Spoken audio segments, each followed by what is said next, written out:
Hello दोस्तों, क्या हाल है। तारीख आज 25 अप्रैल 2025, दिन शुक्रवार, हिंदी तिथि द्वादशी। और आइए बात करते हैं आज के मुख्य समाचार में देश भर की तमाम बड़ी खबरों पर नजर डालते हैं। देखिए दोस्तों, एक तो आज के दिन को वर्ल्ड मलेरिया डे के रूप में मनाया जाता है। दुनिया भर में लोगों को मच्छर जनित बीमारियों के बारे में जागरूक करने के लिए ये विश्व मलेरिया दिवस मनाते हैं। और वहीं आज का दिन इतिहास में भी बहुत ही खास है। आज से ठीक 43 साल पहले भारत में पहली बार रंगीन टीवी की शुरुआत हुई थी दूरदर्शन पर। चलिए आगे बढ़ते हैं अपन खबरों में। देखिए पहली बड़ी खबर, जम्मू कश्मीर पहलगाम आतंकी हमले के विरोध में कारोबारियों ने आज 25 अप्रैल को दिल्ली बंद का आह्वान किया है। यानी आज देश की राजधानी दिल्ली में सभी व्यापार कारोबार बंद रहेंगे। प्रोटेस्ट मार्च का आयोजन होगा। प्रवीण खंडेलवाल इस आंदोलन का नेतृत्व करेंगे। Confederation of all India traders यानी केट ने पहलगाम आतंकी हमले के खिलाफ विरोध जताते हुए ये बड़ा कदम उठाने का फैसला किया है। सरकार की कड़ी कार्रवाई के समर्थन में आज 25 तारीख को दिल्ली व्यापार बंद की घोषणा की गई है। और इस हमले के बाद देखिए बड़ी खबर, भारत का इंतकाम देख रहा पाकिस्तान खौफ में आया। जम्मू कश्मीर पहलगाम में हुई इस नरसंहार की घटना के बाद एक्शन मोड में आई केंद्र सरकार भी। और इस घटना के बाद देश के प्रधानमंत्री नरेंद्र मोदी ने पहली बार भाषण दिया बीते दिन बिहार में एक कार्यक्रम के दौरान। और पीएम मोदी के इस संबोधन में लोगों ने भी पाकिस्तान से बदला लेने की मांग की है। इस घटना के बाद अपने पहले संबोधन में पीएम मोदी ने कहा कि मिट्टी में मिलाने का वक्त आ गया है। आतंकियों को पीएम मोदी ने सख्त चेतावनी दी और कहा कि मिट्टी में मिलेंगे पहलगाम के हर गुनहगार, उनकी सोच से भी बड़ी सजा मिलेगी। बिहार के मधुबनी में गरजे पीएम मोदी,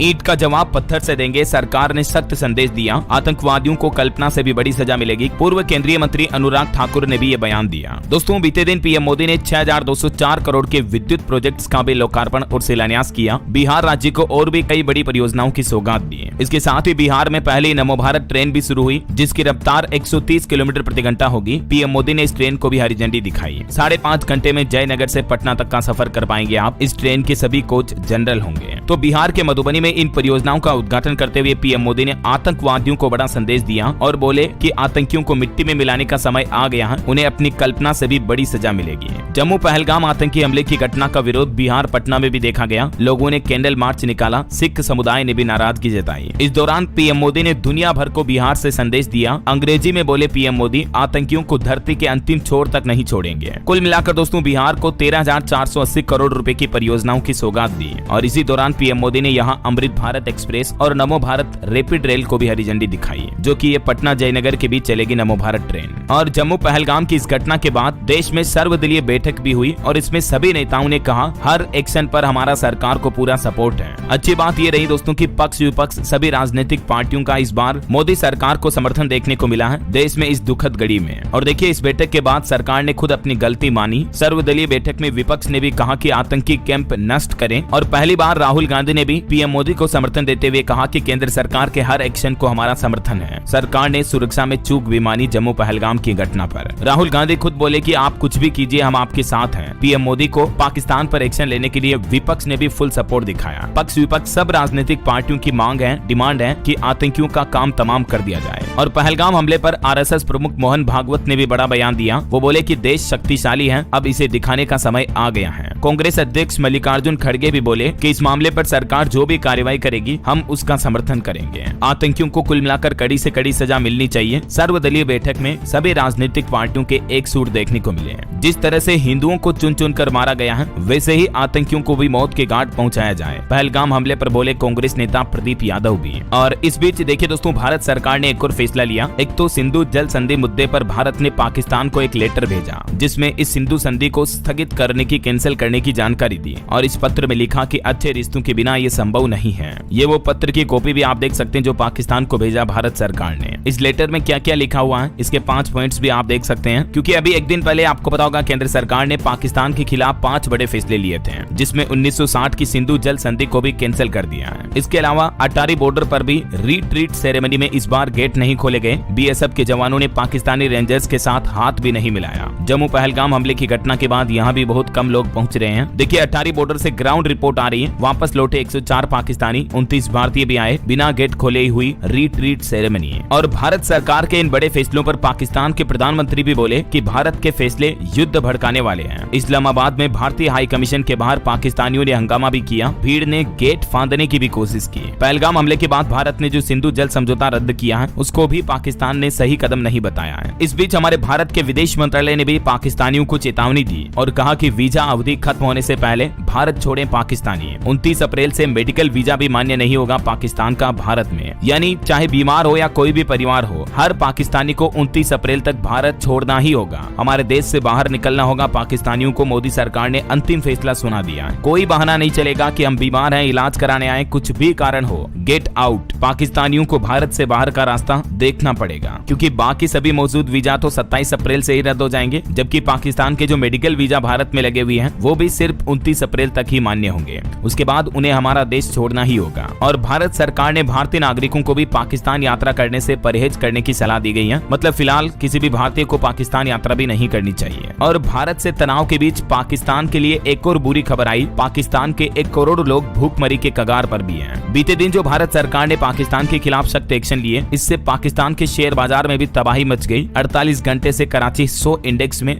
भारी गिरावट देखने को मिली है। और वहीं दोस्तों हमारे भारतीय स्टॉक मार्केट के एक्सचेंज NSE यानी नेशनल स्टॉक एक्सचेंज ने भी एक बड़ा फैसला लिया है। जम्मू पहलगाम में मरने वालों के परिजनों को बड़ी मदद दी जाएगी। 1 करोड़ रुपए की सहायता राशि देने का ऐलान किया है। एक मानवीय कदम उठाते हुए NSE स्टॉक एक्सचेंज ने शहीदों के परिजनों को 1 करोड़ रुपए की सहायता देने की घोषणा की है। और वहीं दोस्तों इस घटना के बाद अब पाकिस्तान की फटने भी लगी है। देखिए, भारत के हमले की आशंका से पूरे पाकिस्तान में डर का माहौल है। पाकिस्तान के प्रधानमंत्री शहबाज शरीफ ने राष्ट्रीय सुरक्षा समिति की बैठक भी बुलाई, क्योंकि पाकिस्तान को अब हमले का डर सता रहा है। तो अब पाकिस्तान ने LOC पर सेना भी बढ़ा दी और अपने जवानों को भी बंकर के अंदर ही रहने को कहा है। ये होता खौफ, डर, जो कि दुश्मन में बरकरार होना चाहिए, क्योंकि जहां पहले से ही पाकिस्तान डर रहा, इस बीच अब तो पाकिस्तान को लगने लगा कि कहीं न कहीं भारतीय वायुसेना आक्रमण की तैयारी में ही है, क्योंकि आसमान में गरजने लगे भारत के सुखोई Su-30 और राफेल विमान भी। पाकिस्तानियों को अब नींद भी नहीं आने वाली है, क्योंकि पहलगाम हमले की घटना के बीच भारतीय वायुसेना ने आक्रमण एक्सरसाइज भी शुरू कर दी है। देखिए, पाकिस्तान से तनाव के बीच भारत ने अरब सागर में भी मिसाइल टेस्टिंग की, जो कि हवा में भी मार करने में सक्षम है। INS सूरत द्वारा MR सेम वायु रक्षा मिसाइल प्रणाली परीक्षण के साथ ही ये स्वदेशी युद्धपोत डिजाइन, विकास और संचालन में भारतीय नौसेना की बढ़ती हुई क्षमता को दर्शाता है। और भारत ने राफेल सुखोई 30 जेट से एक्सरसाइज भी की, तो इससे पाकिस्तान अब बहुत ज्यादा घबरा रहा, डर रहा है। जब भारतीय नौसेना ने मारसेम मिसाइल का परीक्षण किया तो इसके एक फायर से ही हिल गया पाकिस्तान। दुनिया का सबसे घातक एयर डिफेंस मिसाइल सिस्टम भी अब भारत के पास अवेलेबल है, क्योंकि INS सूरत जो भारत के पास है, इसकी खासियत ये है कि ये दुश्मन के रडार से भी बच सकता है। इस मारसेम मिसाइल के सिस्टम से पाकिस्तान को पूरा खतरा मंडरा रहा है। नौसेना का सबसे अचूक एयर डिफेंस सिस्टम है ये। तो इसके साथ ही पाकिस्तान ने अब भारत के साथ सभी द्विपक्षीय समझौते भी रद्द कर दिए। भारत पाकिस्तान संबंध अब बिगड़ते दिख रहे हैं बिल्कुल ही, क्योंकि पाकिस्तान ने भी अब भारत के साथ एक तो व्यापार निलंबित कर दिया, सार्क वीजा भी रद्द कर दिए और भारतीय एयरलाइनों के लिए हवाई क्षेत्र को भी बंद कर दिया। पाकिस्तान ने अपने हवाई क्षेत्र पर भारतीय एयरलाइंस कंपनियों के लिए रोक लगा दी है। अब अमेरिका के लिए अरब सागर से उड़ेंगे भारतीय विमान। तो भारतीय एयरलाइंस कंपनियों ने यात्रियों को भी एयरपोर्ट के लिए निकलने से पहले उड़ान की स्थिति जांचने की सलाह दी है, क्योंकि पाकिस्तान के इस निर्णय से कुछ ज्यादा दूरी वाली हवाई यात्राओं के टिकट वगैरह भी बढ़ सकते हैं। खैर, भारत के एक्शन पर इधर पाकिस्तान ने भी हिमाचल शिमला समझौता स्थगित करने की धमकी दी। विदेशी मीडिया भी बोला कि भारत अब कुछ बड़ा करेगा। और इस बीच हिमाचल प्रदेश के उप मुख्यमंत्री मुकेश अग्निहोत्री का भी कहना है कि पहलगाम हमले का बदला लेना समय की मांग है, हमें जवाब देना होगा। तो कुल मिलाकर आतंकियों के खात्मे का काउंटडाउन तो शुरू हो चुका है, क्योंकि पहलगाम हमले के बाद जो भारत ने राफेल और सुखोई विमानों का आक्रमण अभ्यास शुरू किया है भारतीय वायुसेना ने, तो ये प्लान कहीं न कहीं इससे संबंधित ही लग रहा है। और देखिए, पहलगाम अटैक के बाद पर्यटकों ने भी पलायन करना शुरू कर दिया। 24 घंटों में ही होटलों के 90% कमरे खाली हुए हैं। लोगों में रोजगार खोने का भी डर दिख रहा। इससे जम्मू कश्मीर की GDP पर भी असर पड़ेगा। और अभी एक दिन पहले आपको पता होगा, पहलगाम अटैक की घटना पर प्रियंका गांधी के पति रॉबर्ट वाड्रा ने जो उल्टा सीधा बयान दिया था, उससे पीड़ित नाराज नजर आए। बोले कि देश कांग्रेस का चरित्र जानता है। वाड्रा ने कहा था कि भारत में मुस्लिम दबाए जा रहे हैं और इसीलिए यह घटना हुई है। तो वाड्रा के इस विवादित बयान पर पीड़ितों ने नाराजगी भी जाहिर की है। हमले में खोने वाले परिवारों का कहना है कि यह हमला सिर्फ हम पर नहीं बल्कि हिंदुत्व पर हमला था, और कहीं न कहीं बिल्कुल सही भी है। जब उनका धर्म नाम पूछ करके उनको मारा जा रहा तो ये पूरे हिंदुत्व पर ही हमला है। राइट, आपका क्या कहना है दोस्तों? इस पर कमेंट करके आपकी राय विचार जरूर बताइएगा। और ये जम्मू पहलगाम से जुड़े सारे अपडेट मैंने आपको एक साथ बता दिए। चलिए आगे बढ़ते हैं अपन दूसरी बड़ी खबरों की तरफ। देखिए आप, कल 26 अप्रैल को मनाया जाएगा हमारे देश में भी राष्ट्रीय शोक, आधा झुका रहेगा तिरंगा,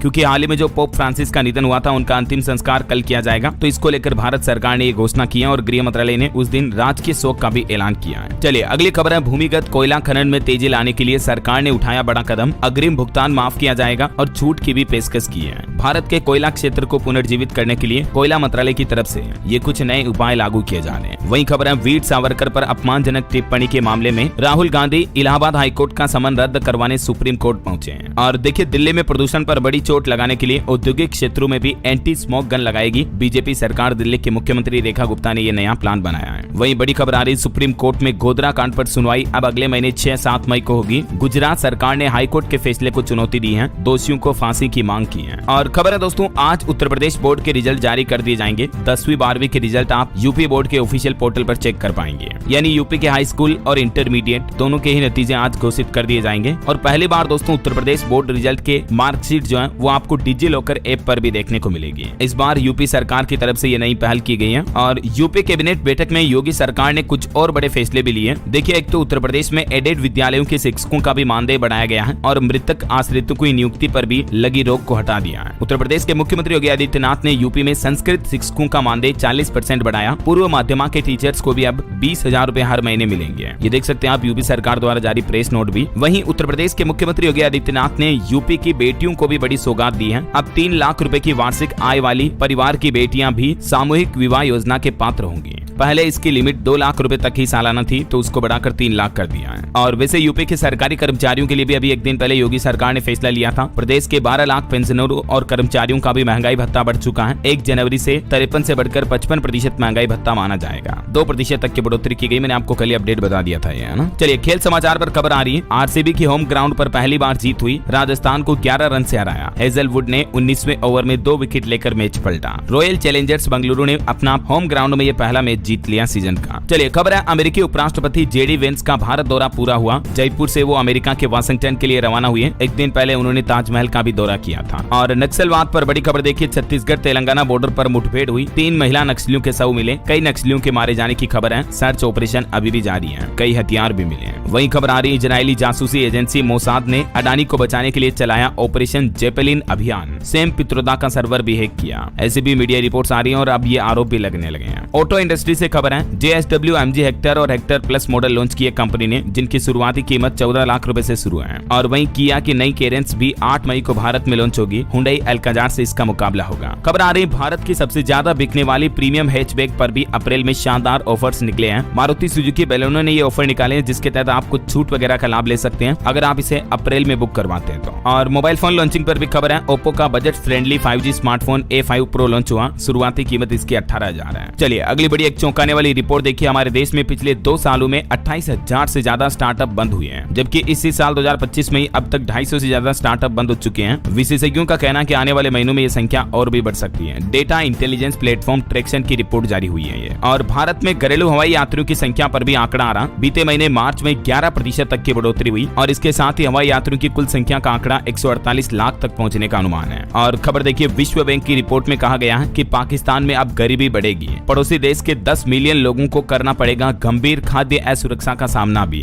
वर्ल्ड बैंक विश्व बैंक की तरफ से यह आगाह किया गया पाकिस्तान को कि चालू वित्त वर्ष के दौरान पाकिस्तान में गंभीर भूखमरी का सामना करना पड़ सकता है, क्योंकि पाकिस्तान काम ही ऐसे कर रहा है तो भूखमरी तो आएगी। कटोरा लेके भीख तो मांगनी पड़ेगी, फिर जैसी करनी वैसी भरनी है कि नहीं। चलिए खबर आ रही, श्रीराम फाइनेंस ने फिक्स डिपॉजिट यानी FD की ब्याज दरों में रिवाइज किया है। 2 मई 2025 से ये नई ब्याज दरें लागू होगी। नई दरों के मुताबिक सबसे ज्यादा इफेक्टिव यील्ड 60 महीने की FD पर मिल रहा है, जो कि 9.93% है। और उसके बाद श्रीराम फाइनेंस के अलग अलग टाइम पीरियड के अकॉर्डिंग FD की इंटरेस्ट रेट क्या होगी, जिसकी जानकारी भी आप देख सकते हैं स्क्रीन पर। और खबर आ रही कि लॉजिस्टिक्स का मतलब सिर्फ सामान नहीं बल्कि लोगों तक सेवा और जीवन पहुंचाना भी है। ये कहना है DPIIT के संयुक्त सचिव पंकज कुमार का। भारत के इकोनॉमी GDP को लेकर बड़ी अच्छी खबर आ रही है। UBS ने रेटिंग में सुधार किया है। अमेरिका की टेरिफ नीतियों के चलते जहां वैश्विक बाजारों में बदलाव देखने को मिल रहे हैं, इस बीच अब global brokerage firm UBS group AG की तरफ से भारत को लेकर अपनी रणनीति में बदलाव किया गया है और इस फर्म ने भारत की रेटिंग अंडरवेट से अपग्रेड करते हुए न्यूट्रल कर दी है। जबकि पहले इसका अनुमान था कि भारत की GDP ग्रोथ रेट डाउन रह सकती है, लेकिन अब न्यूट्रल कर दिया इन्होंने अपना फैसला। और खबर आ रही दोस्तों की भारतीय बैंकों पर भी US टेरिफ का सीमित असर देखने लगा है। 2025 की पहली तिमाही में श्रीलंकाई निर्यात भी 6% बढ़ने की आस है। वही खबर देखिए, भारत वाशिंगटन के साथ व्यापार समझौते पर हस्ताक्षर करने वाला दुनिया का पहला देश हो सकता है। ये एक अमेरिकी मंत्री की तरफ से बड़ा दावा किया गया है। बहरहाल अभी तो कुछ और महत्वपूर्ण और काम की खबरें देखेंगे दोस्तों अपन, लेकिन फिलहाल वक्त तो चला है आज के ताजा मौसम समाचार जानने का। और हाँ, साथ ही आपसे एक छोटी सी गुजारिश है, अगर आप DLS न्यूज चैनल से अभी तक भी जुड़े नहीं हो दोस्तों तो जुड़ जाइए, चैनल को सब्सक्राइब करके बेल आइकन जरूर दबा दीजिए और इस वीडियो पर एक लाइक और शेयर भी कर देना, ताकि आपको रोजाना की ताजा खबरें, महत्वपूर्ण मुख्य समाचार, काम के न्यूज अपडेट सबसे पहले आपके मोबाइल पर मिलते रहेंगे। चलिए बिना टाइम वेस्ट किए सीधा आगे बढ़ते हैं मौसम अपडेट में। तो देखिए दोस्तों, दिल्ली, उत्तर प्रदेश, राजस्थान समेत देश के 11 राज्यों में गर्मी से हाहाकार मचा हुआ है। हालांकि कई जगहों पर अगले 3 दिन बारिश का भी अनुमान है। वैसे तो अभी मौसम विभाग ने MP, राजस्थान समेत 12 राज्यों में तो हीट वेव की चेतावनी जारी की और कहा कि तापमान 3 से 5 डिग्री तक बढ़ सकता है। लेकिन इसके साथ ही 12 राज्यों में आंधी बारिश का भी अनुमान है। कुछ अलग अलग राज्यों के हालात देखिए आप। एक तो मध्य प्रदेश में 26-27 अप्रैल को बारिश के आसार रहेंगे। हालांकि अभी MP के कई जिलों में तापमान 40 से 44 डिग्री के पार चल रहा है। राजस्थान में भी 2 दिन बाद हल्की बारिश हो सकती है, तो लोगों को गर्मी से राहत मिलने की संभावना है। बीकानेर में भी स्कूलों का टाइम बदला गया, पारा 40 डिग्री के पार चल रहा है। तो वहीं इधर छत्तीसगढ़ में देखिए, रायपुर, बिलासपुर में तेज गर्मी और लू का अलर्ट है। अगले 3 दिन मौसम ऐसा ही रहेगा। पंजाब का भी तापमान 43 डिग्री के करीब पहुंचा, सामान्य से 2.5 डिग्री ज्यादा चल रहा है। अगले 3 दिन पंजाब में लू का अलर्ट है। झारखंड में भी बढ़ती गर्मी की वजह से स्कूलों का समय बदला गया। सभी विद्यालयों में 26 तारीख से यानी कल से ही नया समय लागू होगा और नए टाइम टेबल के मुताबिक क्लासेज सुबह 7 से 11:30 बजे तक ही चलेगी और 9वीं से 12वीं तक की क्लास सुबह 7 से 12 तक चलेगी। वैसे झारखंड में अभी भी अगले 3 दिन हीट वेव का अलर्ट है। गर्मी से तपने लगी झारखंड की राजधानी रांची भी। 27 अप्रैल को रांची में ओले भी गिर सकते हैं, बारिश की भी संभावना है। और भी दोस्तों, अगले 24 घंटों के दौरान मौसम की संभावित गतिविधियां क्या रह सकती हैं, जिसकी जानकारी आप देख सकते हैं स्क्रीन पर। कुछ अलग अलग राज्यों में हल्की मध्यम बारिश की भी संभावना रहेगी। कहीं कहीं तेज बौछारें पड़ सकती हैं और बाकी अधिकतर राज्यों में लू चलने और तेज गर्मी की चेतावनी है। अगले 2 दिन के दौरान बिहार, झारखंड, उड़ीसा, पश्चिम बंगाल में भी तेज गर्मी पड़ेगी और बाकी राजस्थान, पंजाब, हरियाणा, दिल्ली, मध्य प्रदेश, छत्तीसगढ़, गुजरात, यूपी यानी उत्तर प्रदेश में भी हीट वेव रहेगी। लेकिन अरुणाचल प्रदेश, असम, मणिपुर, मेघालय, मिजोरम, नागालैंड, त्रिपुरा और सिक्किम में 27 अप्रैल तक बारिश होने की संभावना है। चलिए मौसम के बाद आगे बढ़ते हैं खबरों में और आज के सराफा बाजार पर नजर डाल लेते हैं। तो देखिए, सोना आज 201 रुपए महंगा होकर अभी 96,286 रुपए प्रति 10 ग्राम पर चल रहा है। 2 दिन पहले गोल्ड का भाव 1 लाख तक भी पहुंच गया था, अभी वापस थोड़ा टूटा है। जबकि चांदी का भाव बीते दिन 1021 रुपए बढ़कर 97,634 रुपए प्रति किलो बिक रहा है। हालांकि अभी भारत ही नहीं बल्कि पड़ोसी देश पाकिस्तान में भी सोना बेकाबू हो रहा है। पाकिस्तान में तो 10 ग्राम सोने की कीमत यानी 1 तोला सोना 3 लाख के पार चल रहा है। पाकिस्तानी रुपए में इसकी कीमत 3,34,000 तक चल रही है। और चलिए दोस्तों, साथ के साथ कुछ मार्केट अपडेट्स पर भी नजर डाल लेते हैं। देखिए, लगातार 7 दिन की तेजी के बाद गिरा शेयर बाजार। सेंसेक्स 315 अंक नीचे 79,801 पर बंद हुआ। निफ्टी भी 82 अंक टूटा और SME कंपनियों के मेन बोर्ड में शिफ्टिंग के नियम भी अब सख्त किए। वित्त वर्ष में रेवेन्यू 100 करोड़ होना जरूरी होगा। मिनिमम नेटवर्थ 75 करोड़ होनी चाहिए। सेबी NSE के द्वारा कुछ नए नियमों में संशोधन बदलाव किया गया है। कुछ कंपनियों के नतीजे देखिए आप। मैगी बनाने वाली कंपनी नेस्ले इंडिया का मुनाफा 6.5% घटा। अडानी एनर्जी सॉल्यूशंस का चौथी तिमाही में मुनाफा 79% तक बढ़ा।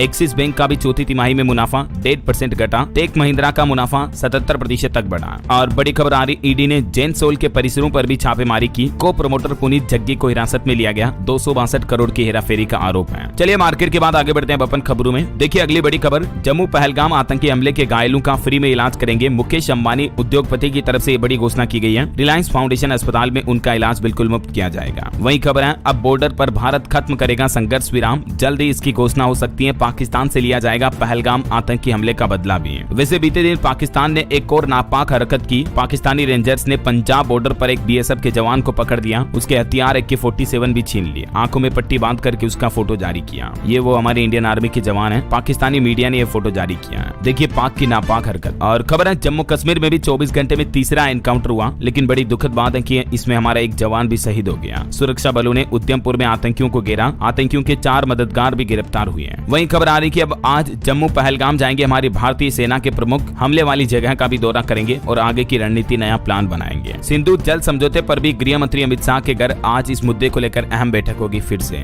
और देखिए, धर्म पूछकर आतंकियों ने हत्या की। अब दिल्ली की जामा मस्जिद के शाही इमाम ने भी इस घटना पर बड़ा ऐलान करते हुए कहा, उन्होंने इस हमले की कड़ी निंदा की और बोले कि पहलगाम में बेगुनाह लोगों की हत्या ने हमारी अंतरात्मा को झकझोर कर दिया है। पूरा देश इस जघन्य वारदात की एक स्वर में निंदा करता है। और दोस्तों, अब पाकिस्तानी सेना के बर्बाद होने का डर बढ़ता ही जा रहा है। अमेरिकी रिपोर्ट में भारत से जंग पर पाकिस्तान पर क्या असर पड़ेगा, इसकी जानकारी भी सामने आई है, जिसमें बताया गया कि अगर पाकिस्तान भारत से पंगा लेता है तो पाकिस्तान पूरी तरह से बर्बाद हो जाएगा, भूखमरी आ जाएगी, खत्म होने के कगार पर आ जाएगा। इतने हालात बिगड़ने वाले हैं पाकिस्तान देश के, क्योंकि दिनों दिन आपको पता होगा पाकिस्तान आतंकवाद को बढ़ावा दे रहा है। और अब सिंधु जल समझौता स्थगित करने को लेकर भारत सरकार ने पाकिस्तान गवर्नमेंट को चिट्ठी भी भेजी, मैंने आपको बताया था। वही खबर देखिए, इस घटना के बाद कथावाचक पंडित प्रदीप मिश्रा ने भी एक बयान देते हुए कहा कि अमित शाह भगवान शंकर का अवतार है। विपक्ष के 200 हिंदू सांसदों को भी उन्होंने उन्होंने कलंक बताया। कथा में बोले कि बच्चों को शस्त्र चलाना सिखाएं। तो ये कुछ बयानबाजी भी चल रही इन घटनाओं पर। इस बीच एक राहत की खबर आ रही है। जम्मू पहलगाम अटैक से प्रभावित परिवारों को भारतीय बीमा कंपनी LIC ने भी बड़ी राहत दी है। उनको बीमा क्लेम प्रक्रिया में ये छूट मिलेगी, जिसके तहत एक तो उनके बीमा दावे की प्रक्रिया को आसान बनाया जाएगा ताकि उन्हें समय पर आर्थिक मदद मिल सके। ये देख सकते हैं LIC की तरफ से इस संबंध में एक नोट भी जारी किया गया। चलिए अगली बड़ी खबर आ रही है। बॉम्बे हाईकोर्ट ने कहा कि तलाक ए एहसान पर रोक नहीं है, केवल 3 तलाक गैर कानूनी है। एक महिला की याचिका को भी खारिज कर दिया बॉम्बे हाईकोर्ट ने, एक मुस्लिम महिला के केस पर सुनवाई करते हुए। चलिए एक रिपोर्ट सामने आ रही कि आने वाले 2 सालों में भारत $5 ट्रिलियन क्लब के इकोनॉमी में शामिल हो जाएगा। 18 से 64 साल तक की आयु के वर्ग की आबादी काफी खास रहेगी। और खबर देखिए, पहलगाम अटैक मामले के बाद देश की राष्ट्रपति द्रौपदी मुर्मू से मिले गृह मंत्री अमित शाह और विदेश मंत्री S जयशंकर भी। हिना खान ने भी इस घटना पर बयान देते हुए कहा कि मुस्लिम होने के नाते मैं हिंदुओं और भारतीय लोगों से माफी मांगती हूँ। और देखिए, भारत का विजन 2047 मुद्दे पर भी प्रधानमंत्री नरेंद्र मोदी बोले, नवाचार, टिकाऊ विकास और समावेशिता का केंद्र बनेगा जल्द ही हमारा देश भारत। चलिए एक समझौते की खबर देखिए, भारत में खोलेगी नया mobility research centre Hyundai motor company ने IIT दिल्ली के साथ इस संबंध में एक पार्टनरशिप साझेदारी की है। चलिए अगली बड़ी खबर देखिए, कोरोना जांच में इस्तेमाल मशीन से सर्वाइकल कैंसर की पहचान होगी। केंद्र सरकार के जैव प्रौद्योगिकी विभाग की तरफ से ये घोषणा की गई है। भारतीय वैज्ञानिकों ने biotechnology industry research assistant council BIRC के ग्रैंड चैलेंज इंडिया के तहत सर्वाइकल कैंसर की पहचान करने के लिए एक खास तकनीक विकसित की है, जो कि कोरोना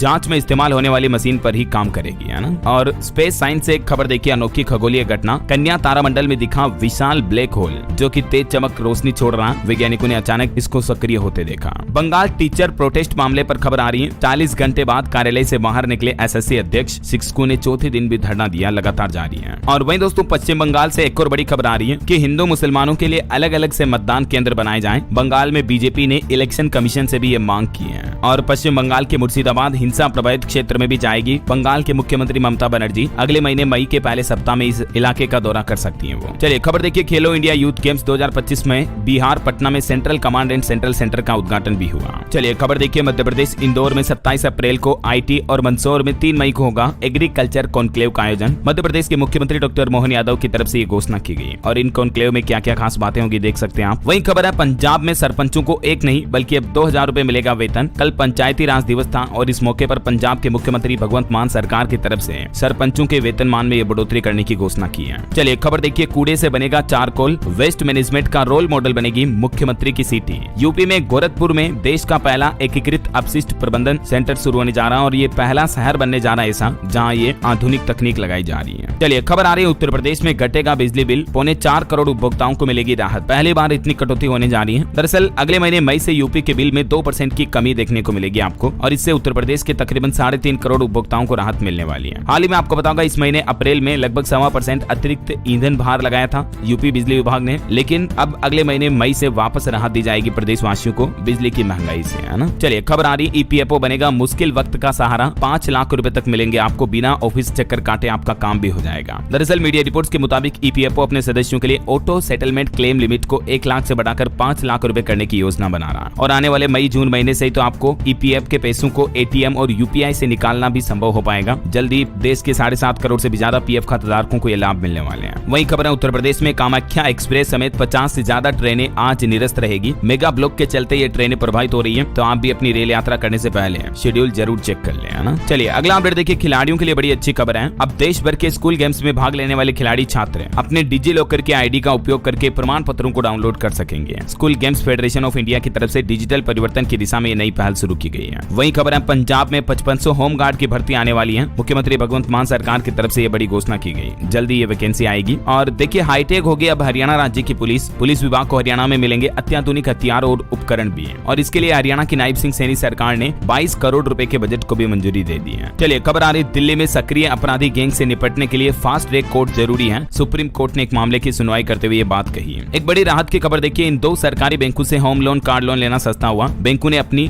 रेटों में कटौती की है और वो बैंक है, एक तो केनरा बैंक और दूसरा इंडियन बैंक। इन दोनों की तरफ से बैंक लोन की RLLR और MCLR रेटों में कटौती की गई है। तो ज्यादा जानकारी आप देख सकते हैं कि इस कटौती के बाद अब आपको इन बैंकों के जरिए home loan, car loan, auto loan वगैरह कितने रेट में मिलेंगे, ठीक है ना। चलिए खबर है, मुंबई एयरपोर्ट पर 1 मई से निजी ट्रांसपोर्ट के जरिए कर सकेंगे ज्वेलरी का आयात निर्यात भी। ये नई सुविधा शुरू हो जाएगी अगले महीने से। और वहीं देखिए, देश के प्रधानमंत्री नरेंद्र मोदी उद्योगपतियों से बोले कि स्टील जैसा मजबूत भारत बनाने के लिए साथ मिलकर काम करें। PM ने कहा कि सड़कों, रेलवे, एयरपोर्ट, बंदरगाहों और पाइपलाइन में विकास की गति स्टील सेक्टर के लिए नए अवसर भी पैदा कर रही है। 2047 तक उन्होंने देश का लक्ष्य भी बताया, देख सकते हैं आप। और चारधाम यात्रा से जुड़ा अपडेट आ रहा, इस बार यात्रा पड़ावों पर होगा 10,000 यात्रियों के ठहरने का इंतजाम, भीड़ बढ़ने पर रोके जाएंगे यात्री भी। केदारनाथ धाम के रास्ते पर भी 800 कैंटीन मिलेंगे, आपको 500 रुपए में रुकने का इंतजाम भी मिल जाएगा। वहीं बड़ी खबर आ रही, जम्मू पहलगाम में हुई इस घटना के बावजूद भी अमरनाथ यात्रा कैंसिल नहीं होगी। सरकार ने सिक्योरिटी बढ़ाने के लिए अब नया प्लान भी बनाया है। एक तो आतंकियों को धर दबोचने के लिए लाखों रुपए का इनाम का ऐलान किया, मैंने आपको बताया था। इस बीच एक खबर आ रही कि एक लोकल आतंकी की पहचान भी हो गई है। इन आतंकियों की जानकारी देने वालों को 20 लाख रुपए तक का इनाम दिया जाएगा। जम्मू पहलगाम हमले के बाद राजस्थान में भी हाई अलर्ट जारी हुआ। इंटरनेशनल बॉर्डर पर पाक ने भी बढ़ाई तैनाती है।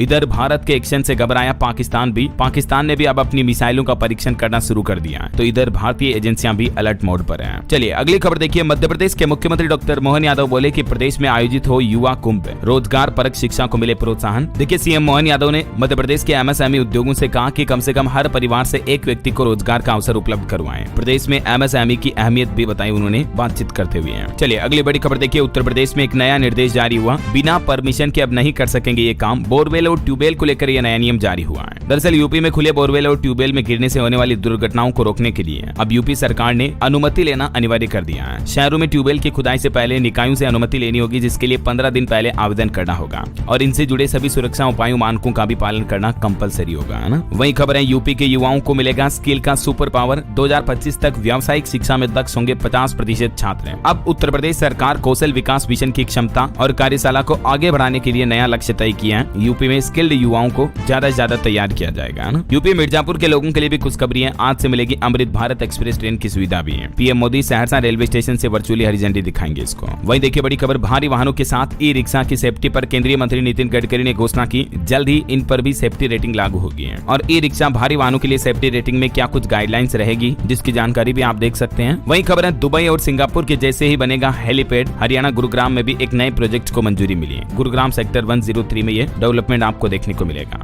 और देखिए हिमाचल में 500 मिलीलीटर से कम साइज की पानी की बोतलों पर बैन लग चुका है। गाड़ियों में डस्टबिन लगाना भी जरूरी होगा, नहीं रखने पर जुर्माना भी लगेगा। हिमाचल की सुक्खू सरकार अगले महीने मतलब आने वाले 1 जून से ही ये नए नियम लागू करने जा रही है। कुछ नियम 29 अप्रैल से भी लागू होंगे। और प्लास्टिक कटलरी पर रोक लगाने वाला हिमाचल देश का पहला राज्य भी बन चुका है। सरकार का कहना है कि प्लास्टिक से पर्यावरण को नुकसान बहुत पहुंचता है, इसलिए ये नियम लागू किया जा रहा और राज्य में गंदगी ना फैले, इसलिए गाड़ियों में डस्टबिन रखना भी कंपलसरी यानी अनिवार्य होगा, ना, वरना 10,000 रुपए तक का जुर्माना भी लग सकता है। और दिल्ली के मौसम पर भी अपडेट आ रहा, दिल्ली एनसीआर में 26 अप्रैल तक हीट वेव की चेतावनी, 43 डिग्री तक पहुंचेगा तापमान। दिल्ली में भी लू का अलर्ट जारी हुआ। और वहीं दोस्तों आज मलेरिया दिवस के मौके पर देखिए उत्तराखंड में डेंगू की रोकथाम के लिए भी आशा कार्यकर्ताओं को सौगात दी है सरकार ने। अब 1555 रुपए का अतिरिक्त प्रोत्साहन मिलेगा। उत्कृष्ट कार्य करने वाले आशा कार्यकर्ताओं को सरकार ये प्रोत्साहन राशि भी देगी। और चारधाम यात्रा पर एक और अपडेट रह गया, 50 साल से ज्यादा उम्र के श्रद्धालुओं के लिए भी सरकार ने कुछ नए नियम लागू किए हैं इस बार, जिसके मुताबिक 50 साल से ज्यादा आयु के सभी श्रद्धालुओं की स्वास्थ्य जांच करना अनिवार्य होगा। चारधाम यात्रा पर अगर वो जा रहे हैं तो हेल्थ टेस्ट कंपलसरी होगा ऐसा।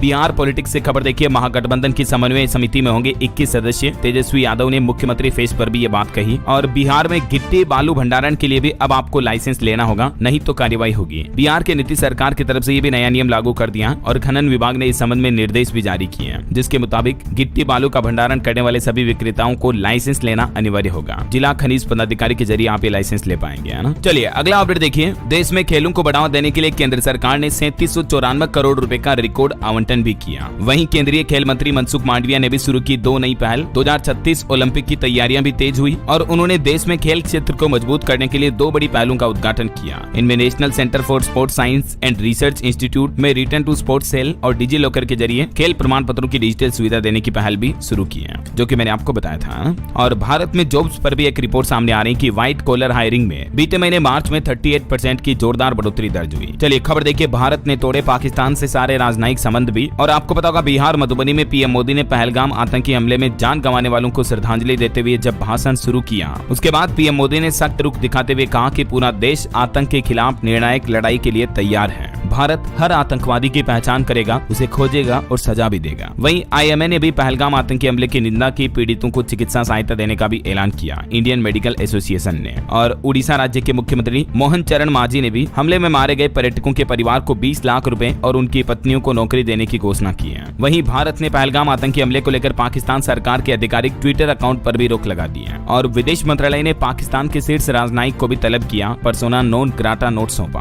और इस बीच आज जम्मू कश्मीर का दौरा करेंगे सेना प्रमुख उपेंद्र द्विवेदी, सुरक्षा हालातों की समीक्षा भी करेंगे, है ना। चलिए अगला अपडेट आ रहा, केंद्रीय औद्योगिक सुरक्षा बल ने मिजोरम के लेंगपुई हवाई अड्डे की सुरक्षा का दायित्व आधिकारिक रूप से संभाल लिया है। वहीं खबर है ई श्रम कार्ड के लिए अब लंबी कतारों में नहीं लगना होगा, बल्कि इस तरीके से आप ऑनलाइन अप्लाई कर पाएंगे। ई श्रम कार्ड क्या है? ये एक तरह का यूनिक आइडेंटिफिकेशन कार्ड है जो कि असंगठित क्षेत्र में काम करने वाले श्रमिकों के लिए सरकार बनाती है। आधार कार्ड की तरह इसमें 12 अंकों का एक यूनिक नंबर दिया जाता है ना। कौन इस कार्ड को बनवा सकता है? तो जिनकी उम्र 16 से 59 साल के बीच है। और ई श्रम कार्ड आप घर बैठे कैसे बना सकते हैं? सरकार ने इस ऑनलाइन पोर्टल पर अब सुविधाओं को और आसान कर दिया है। सिंपल, आप इन स्टेप्स को फॉलो करके घर बैठे ही सेल्फ रजिस्ट्रेशन कर सकते हैं ना। चलिए खबर आ रही, मिट्टी यानी इलेक्ट्रॉनिक और सूचना प्रौद्योगिकी मंत्रालय की तरफ से भी IM circular coffee table book launch की गई। चलिए दोस्तों कुछ और स्टेट न्यूज अपडेट देख लेते हैं फटाफट से। देखिए राजस्थान में हनुमान बेनीवाल बोले कि केंद्र सरकार POK पर कब्जा करें। उन्होंने कहा कि राजस्थान सरकार के 5 जगह पावर केंद्र हैं। जम्मू पहलगाम अटैक के बाद राजस्थान में भारत पाकिस्तान बॉर्डर पर हाई अलर्ट घोषित हुआ। सेना और पुलिस ने गश्त भी बढ़ाई। राजस्थान के शिक्षा मंत्री मदन दिलावर ने नया आदेश जारी किया। कहा कि शिक्षा विभाग के मंत्रालयिक कर्मचारियों के पदों का पुनर्गठन होगा। 5 साल से जमे हैं तो हटेंगे। वहीं राजस्थान में वाहन मालिकों के लिए बड़ी खबर आ रही, आप अपने RC और ड्राइविंग लाइसेंस में मोबाइल नंबर अपडेट करवा लें। 30 अप्रैल तक ये करवाना जरूरी है। परिवहन विभाग की तरफ से अहम फैसला लिया गया। और मध्य प्रदेश से बड़ी खबर देखिए, अब 2 शिफ्ट में लगेंगे सरकारी कॉलेज। CM बोले कि स्टेट लेवल पर होगी सभी कॉलेजों की ग्रेडिंग। हर संभाग में GK कंपटीशन भी होगा। और वहीं देखिए मध्य प्रदेश के भोपाल में जंगलों में भीषण आग लग गई। 13 एकड़ में हजारों पेड़ जलकर राख हो गए। 6 घंटे बाद आग पर काबू पाया गया। और मध्य प्रदेश में अब ट्रांसफर के लिए ऑनलाइन भी अप्लाई कर सकेंगे बिजली कर्मचारी। 16 जिलों के कर्मचारियों के लिए 30 अप्रैल तक विंडो खुली रहेगी। वहीं MP मंदसौर में 3 मई को होगा किसान महाकुंभ का आयोजन। 80 राज्य स्तरीय स्टॉल भी लगेंगे। और देखिए बारिश से पहले तैयार होंगे MP भोपाल के 3 मेट्रो स्टेशन भी हैं। वहीं मध्य प्रदेश में MSME में अब हर घर से एक व्यक्ति को रोजगार मिलेगा। मंडियों में दूध सब्जी सुरक्षित रखने का काम भी शुरू होगा। 2 महीने में ये रोजगार मेले भी लगाए जाएंगे कई अलग अलग जगहों पर, है ना। MP सरकार द्वारा कैबिनेट बैठक में कुछ बड़े फैसले लिए गए। 1100 प्लॉट 1 मई से आवंटित होंगे। लैंड बैंक के माध्यम से उपलब्ध करवाए जाएंगे। वहीं मध्य प्रदेश में स्वास्थ्य कर्मचारियों की भी हड़ताल जारी है। सुविधाएं बहाल करने की मांग की। स्वास्थ्य सेवाएं भी ठप रही। टीकाकरण दवा वितरण कार्य भी पूरे नहीं हो पाए। और देखिए वर वधु के परिजनों से लेकर पंडित तक होंगे दोषी। आने वाले अक्षय तृतीया के त्योहार पर बाल विवाह को रोकने के लिए प्रशासन सख्त हुआ और ये नए आदेश जारी किए। चलिए अगला अपडेट देखिए, PM मोदी ने मुंबई में इंडिया स्टील 2025 का उद्घाटन किया। ये अंतर्राष्ट्रीय इस्पात का सबसे बड़ा कार्यक्रम है। और वहीं खबर है छत्तीसगढ़ में जिला अस्पतालों में अब मरीजों को बेहतर सुविधाएं मिलेगी। लॉन्ड्री मशीन से लेकर MRI तक की सेवाएं जल्द ही शुरू होगी। छत्तीसगढ़ में ग्रामीणों को एक ही छत के नीचे डिजिटल सुविधाएं भी मिल पाएगी। सूरजपुर के 60 ग्राम पंचायतों में अटल डिजिटल केंद्र शुरू हुए हैं। चलिए खबर आ रही है, हरियाणा पुलिस अब 1 मिनट में 700 राउंड फायर कर पाएगी। हरियाणा सरकार आधुनिक हथियार खरीदने जा रही, मैंने आपको बताया था। और वहीं हरियाणा की एक अनोखी घटना देखिए दोस्तों, CBI रेड डाली जिसमें रिटायर्ड कर्नल को गिरफ्तार किया गया। 22 लाख रिश्वत लेते रंगे हाथ दबोचा। हरियाणा को नशा मुक्त बनाने के लिए भी टीम का गठन हुआ। कुरुक्षेत्र विश्वविद्यालय में हुई बैठक। और पंजाब सरकार की कैबिनेट मीटिंग में भी 4 बड़े फैसले लिए गए। एक तो रंगला पंजाब विकास योजना को मंजूरी मिली। 30 दिन में पंजाब में अब नक्शे पास होंगे। मोहाली में जुड़ेंगे 8 गाँव भी। उद्योगपतियों को भी पंजाब सरकार ने कैबिनेट बैठक में ये बड़ी राहत दी है। जानकारी आप देख सकते हैं। और इसके अलावा पंजाब में सरपंचों का वेतन भी बढ़ा दिया। आप 2000 मानदेय मिलेगा। और पंजाब सरकार 1000 मेडिकल ऑफिसर की भी भर्ती शुरू करेगी। आज से आवेदन शुरू होंगे। 15 मई तक चलेगी ये प्रक्रिया। और पंजाब गवर्नमेंट इसके बाद 5500 होमगार्ड की भर्ती भी करेगी, मैंने आपको बताया था। वही खबर है पंजाब रोडवेज समेत पनबस PRTC की बसें भी चलेगी। वेतन आश्वासन पर यूनियन का फैसला वापस हुआ। चलिए कुछ और एजुकेशनल अपडेट्स देख लेते दोस्तों फटाफट से। देखिए एशिया यूनिवर्सिटी रैंकिंग 2025 की लिस्ट जारी हुई जिसमें KIIT को एशिया में 184वें स्थान पर आंका गया, जबकि भारत में 8वें स्थान पर रहा KIIT।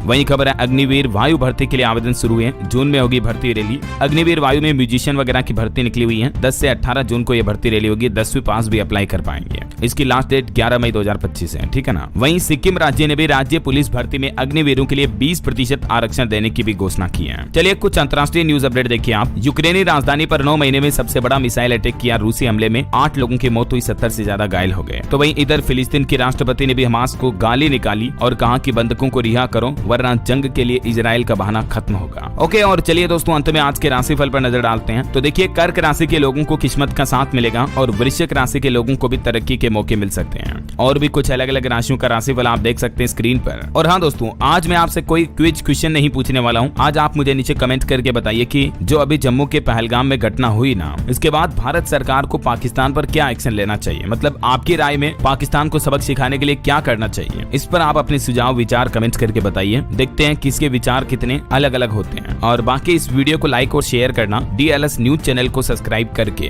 बेल आइकन जरूर दबा देना रोजाना ऐसी इन्फॉर्मेटिव जानकारियां, महत्वपूर्ण समाचार देखते रहने के लिए। ओके, ख्याल रखिएगा अपने अपने आप का, अपने परिवार का। मिलेंगे अगले नेक्स्ट अपडेट में, तब तक के लिए जय हिंद, जय भारत, वंदे मातरम।